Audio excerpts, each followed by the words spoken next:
Yeah, the incubator is located uptown, and essentially what it is, it's a facility that allows a new business, if somebody wants to start up a new business, there's office space in the building, and there are certain support services in the building, such as telephone, copier, meeting rooms that startup businesses can use. And essentially what it does is it helps businesses grow and develop, and with the idea being that as they grow and develop, eventually they would move out of that building. The operation is funded partially by the city, partially by the county, and then the tenants that are in the building pay a lease fee based on the space that they rent, and all of that goes kind of into the mix, and that's how that operation is funded.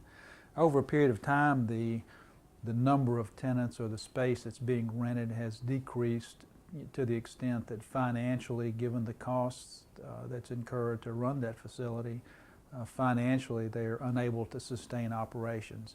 And that trend has been continuing in that manner for several months now, to the extent that as of the end of December they essentially were out of money. What's going to happen now is, in the interim, the city is going to assume management of that, probably through our community development office. The tenants in the building will remain. The tenants in the building should really notice no change. It's our intent to keep that operating on an interim basis.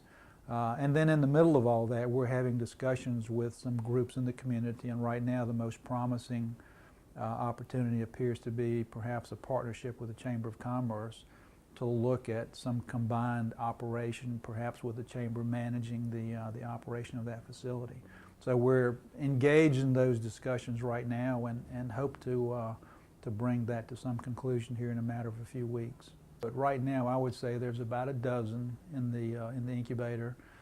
Probably of the ones that have been in there, the one that people probably are most familiar with would be David Stone and Solid Stone Fabrics. That's kind of the poster child for how that incubator is supposed to work.